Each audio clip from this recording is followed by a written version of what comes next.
Hey, what's going on everybody? Suro here. Welcome back to the channel. Today, I am going to guide you guys through what you should do to prepare for the upcoming So Delightful update, which is this Wednesday. We have just a couple of days. We're going to get floating islands. We're going to get Sally in the valley, and we're going to get so many other amazing things. But this time, we are going to have to prep a little differently because there are quite a few requirements to even access this content.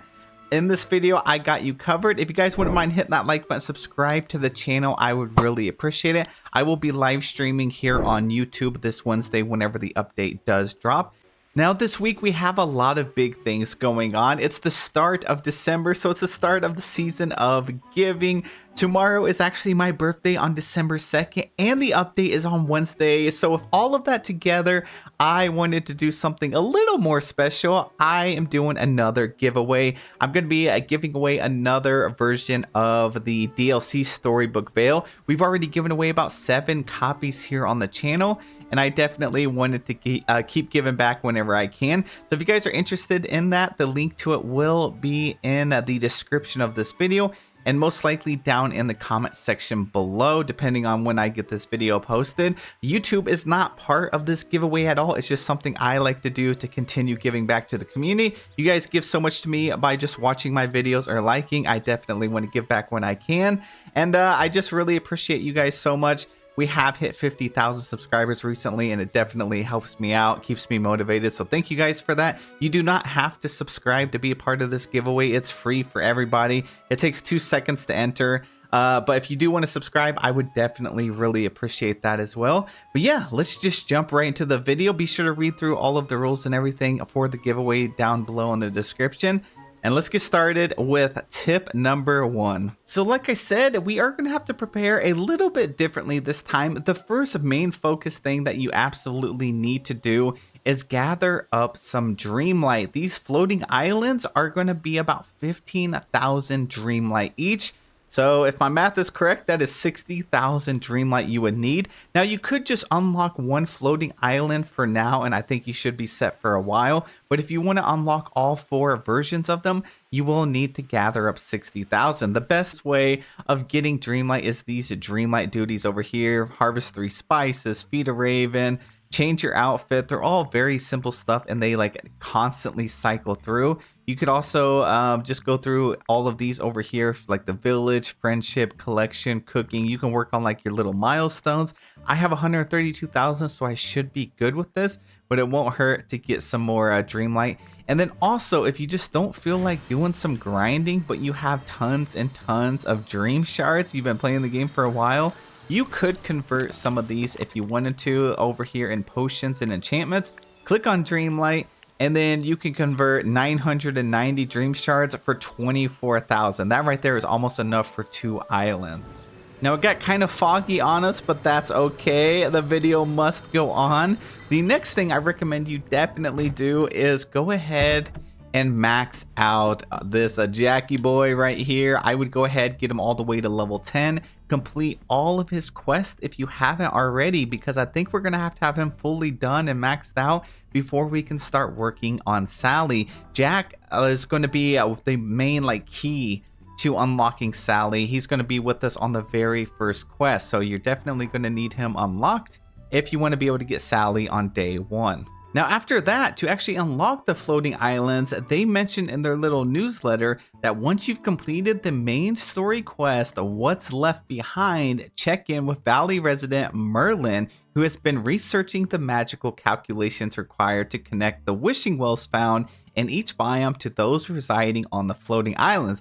So what that means is, to get the floating islands, it's not as simple as just going to your menu or your map and unlocking them with 15,000 Dreamlight. You have to start a quest line, but you can't get that quest line until you finish the main story quest, What's Left Behind. If you don't quite remember which quest that was, it's the one where you come inside here to the dreamscape, and then you actually meet the Forgotten, talk with them for a little bit, and then you meet up with the fairy godmother after this, and you put the orb into the Forgotten Lands pillar. So if you've done that part, you should be good. Now, while those are the main things I recommend you do, if you do plan on doing some decorating or even going up to the floating islands, I recommend you go ahead and craft up a bunch of your favorite paths or also your fence. These things are pretty expensive, so you may want to spend some extra time grinding out to create whatever version you want, you know, whether you're doing the leaf strewn path or the golden brick,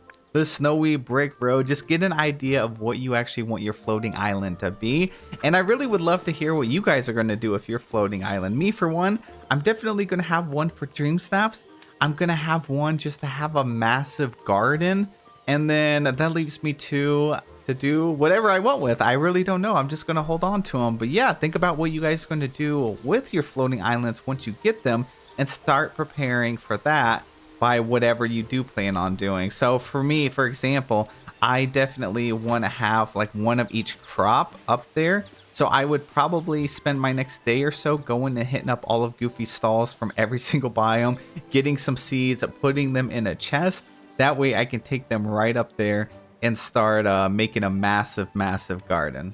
Now this next one is huge, but it is not a requirement. We know we're getting tons and tons of bug fixes here during the So Delightful update on Wednesday. And with it, they could end up patching this little exploit, this bug right here.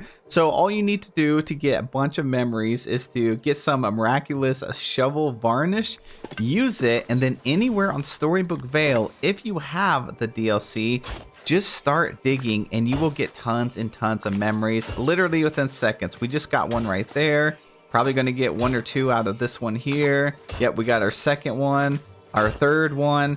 And the reason for this is it is so hard to get any memories, and it's really hard to get digging memories. And also, we could end up getting a star path that requires us to open memories. Now, I think if they patch this, it's not going to make these memories disappear. It could, you never know, but I seriously doubt they're going to go through all that effort. So you could go ahead and take advantage of this. You only have a couple more days, because I do have a feeling that the rates and all this is going to get patched out.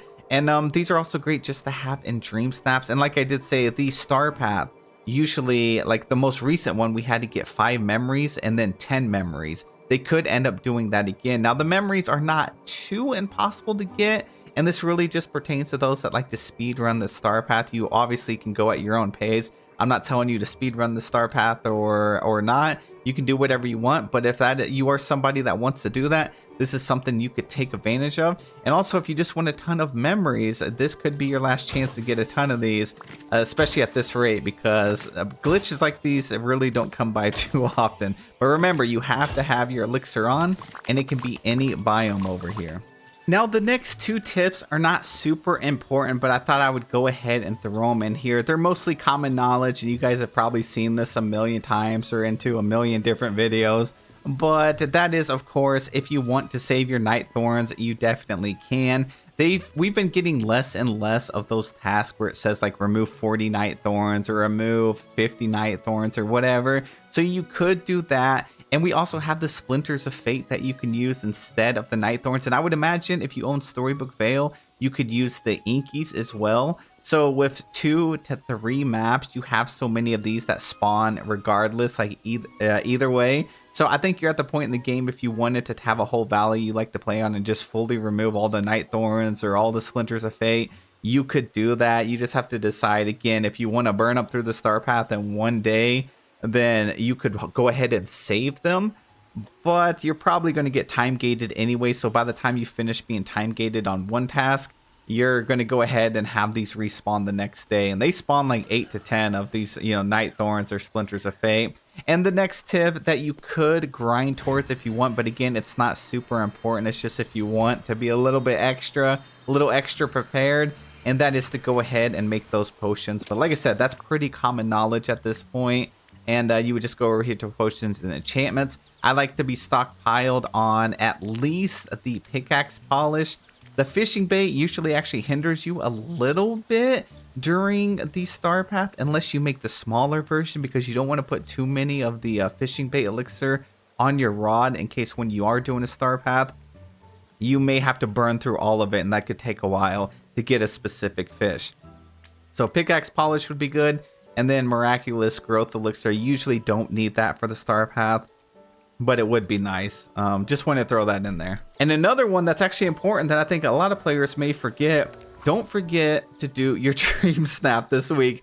The new free update, every time we get a free update, they bring so many like new premium shop items, right? Not only that, they usually end up bringing a new bundle, like a new signature bundle. So that by itself could be 4,000 moonstones. And the Dream Snaps is definitely the best way to get it. So it's Harvest Celebration. It's an outfit challenge, so it should be very easy. I know you guys are really busy with Storybook Vale and the holidays and everything, but just go do something. Even if you could get, you know, the guaranteed like 900 moonstones or 1200 or 1500 or something like that, at least try to get something submitted so you get some amount of moonstones, even if it's just 300, because there are going to be lots of new premium shop items coming out over the next few weeks, and you may see something you really want. So try to do that if you can. Also, make sure you do your voting. It's 50 moonstones. You can also check around your valley for the blue chest. And the last thing I can think of that you guys need to do to prepare is actually over in the premium shop. I don't have the bundle anymore, but remember, there is a $30 bundle here that comes with an outfit. It's the blue, like, witchy outfit.